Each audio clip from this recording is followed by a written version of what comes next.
We got another one out here today. This one's pretty cool, a little different than the last one we did. This one is a ground up building. It's in a residential. This is gonna be split up. I can kind of walk you through.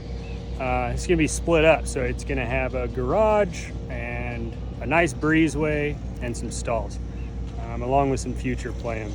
So what we've done here is we've dug, it's approximately 400 feet. We actually planned on doing the trenching.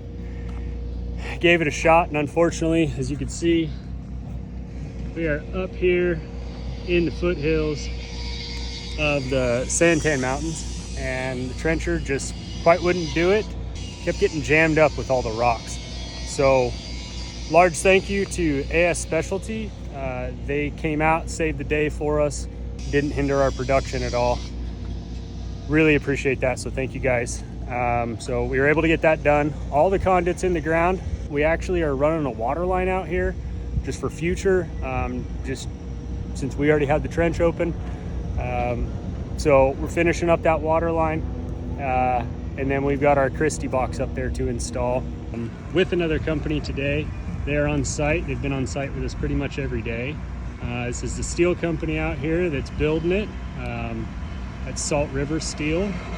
We work with them quite often on different projects. Trying to stay out of their way, give them a chance to do what they need to do.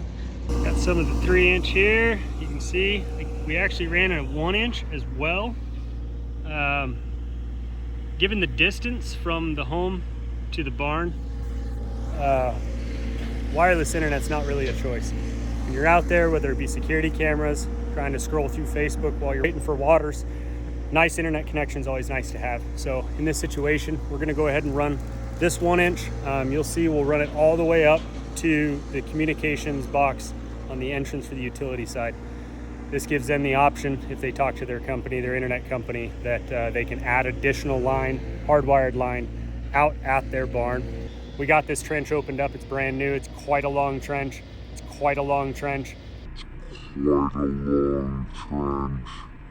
We figured if it's open, let's get as much as we can in there. So a 3-inch for our power, putting a 150 amp sub panel back there, 1-inch for a data for a spare, and 1-inch for a water line. Showed you on the last video, we didn't hit any water lines this time, but we did hit a drainage line. So this is for the eaves that are up there. Comes right down there and transfers, comes down through the ground, and we just snagged it. We're gonna go ahead and fix it, but just wanted to show you. Here we are. This is where the Christie box is gonna be.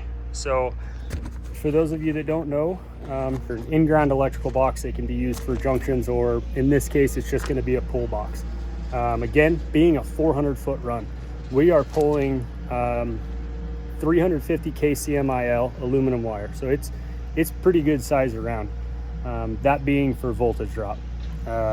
So we had to go with a 3-inch conduit. It's gonna be an easier pull. However, that many bends, coming all the way from the panel over and everything else was going to be impossible to pull all in one. So we have here, this is our Christie box. It gonna sit down in this trench once we're done over the top. You know, it's a lockable lid. These 3 inches will 90 up inside, 2 of them. We'll get it all backfilled and pretty when we're done, and then we'll pull from here. We use this as our push point. We'll pull from the barn and feed from here, and then feed from here over to the panel, so it's one continuous loop and we don't have any junctions in our sub feeds here. Nice little Christie box.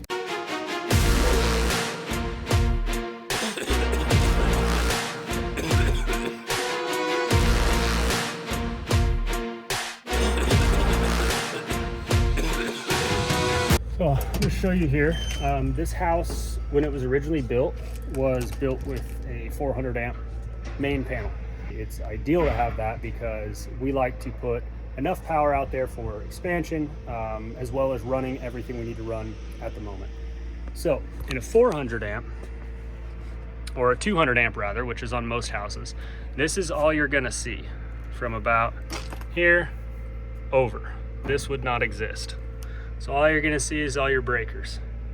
being that this has 400 amps of capability, that single bus that I showed you with all those breakers is limited to 200.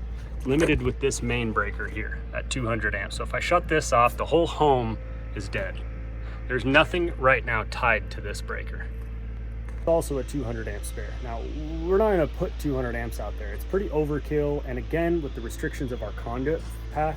So in this situation, they make 150 amp secondary, which we have purchased, and we are going to replace that 200 with 150, provide everything that they need out there for now and for years to come, as long as the house is standing on the ground. That's the idea behind this. We do have people that have 200 amps that are thinking about doing a shop or doing an addition or whatever, and after a load calc, we discover that their home is overloaded, cannot withstand a new panel, and so we go for a 400 amp upgrade. Maybe doing a video about that here pretty soon, because that's an interesting job. Starting to hear a lot of people say they want to be an electrician, they want to be a tradesman, they want to do this, they want to do that. We need you. But what we see is those that come out and they don't understand what the trade is. What does it take to be out here in the trades? So we have to get our 3-inch conduit out of the bottom of this panel and out to that barn. So we're gonna have to hand dig all of this out, understanding we got communications and utilities everywhere. You can see it's blue staked. Gonna bring it around here, angle through this. There was landscape down here and some irrigation we were trying to avoid by going straight. So we're gonna kind of snake through here, turn, and go down. Yeah, may not seem like a big deal. You can see, being that there's a fence here, actually Salt River Steel built all this fencing, so I talked to them. These are a 9-inch footing. So between our pavers here and that conduit, you can see we've only got about that much room to work with, which is, we'll call it an inch larger than the outside diameter of our conduit. Forgot to film an end, but this is kind of part one. Keep going as we go along. Bring you another one once we finish it up. Hope you enjoy it. Thanks for watching. Appreciate it. See you on the next one.